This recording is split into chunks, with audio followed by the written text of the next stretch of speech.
So what are you doing in Nebraska, Curt?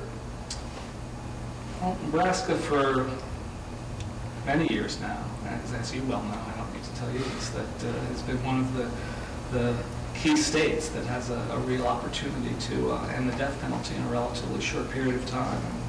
I was actually here 10 years ago working on a case, the Randy Reeves case, which was just an amazing experience. But since then, things have really advanced in the death penalty movement overall, but in Nebraska particularly, with the strong possibility of abolition. There was a moratorium that was passed, even though the governor vetoed it a number of years ago.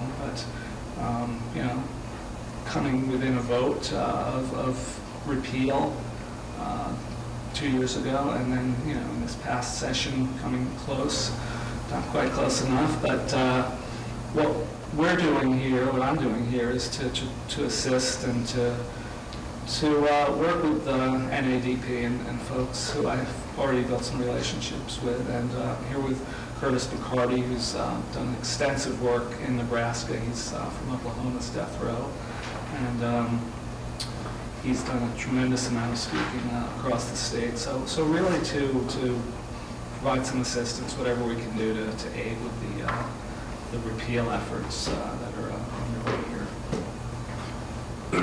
What would be your message to somebody who says, you know, I saw this guy on this TV show, and he was talking about the number of people who are exonerated off of death row, but you know, it's not really going to happen.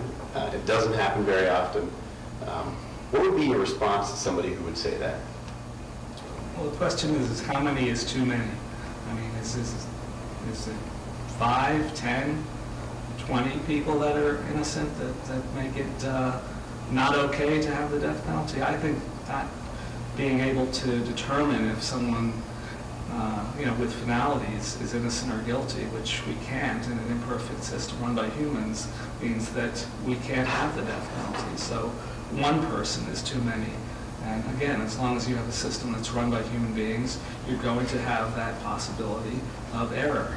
And I don't know whether there's anyone on Nebraska's death row who is innocent. I do know that Nebraska is no different from any other state in the country in that it has a criminal justice system run by human beings and has the very real potential of sentencing an innocent human being to death if it continues to keep the death penalty. In Nebraska, we have, I believe, 9 people on death row. There's a couple million, 2.5 million, 3 million people in Nebraska. Why is this important to somebody who has no interaction with one of those 9 inmates, has no interaction maybe with any criminals in their life? I mean, why would they be concerned about the death penalty? I think it's important on several levels. For numerous reasons, I think the death penalty is bad public policy, and we can talk at length about issues of cost and deterrence, which, you know, it costs more to have the death penalty than not to have it. So it's not economically sound policy. It's not a deterrent to violent crime. That's never been proven. But in terms of the innocence issue, which is the perspective I work on the death penalty from, the reality is it could happen to anyone. Ray Crone, who I mentioned earlier, who is our Director of Communications and Training, is somebody who was in his church choir growing up. He was a Boy Scout. He was in the top 10% of his graduating class in high school. He went into the Air Force and then became a mail carrier. And then at the age of 35, with no criminal record whatsoever, suddenly finds himself on Arizona's death row for a crime he did not commit, and spent 10 years in prison. Was resentenced to essentially a life sentence, and finally was exonerated in 2002.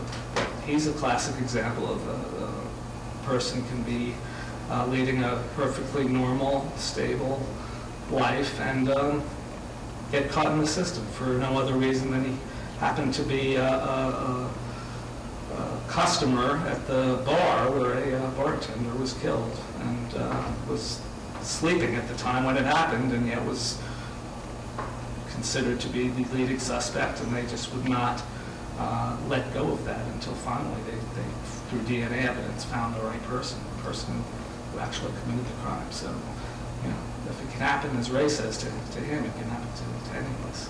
How long was he on death row? He was on death row for almost 3 years, but again, he was resentenced to what was essentially a life term when he got a second trial, and then spent another 7 years in prison. Finally, he was again exonerated when they found the right person, and even then, the prosecutors did not want to acknowledge that he was innocent.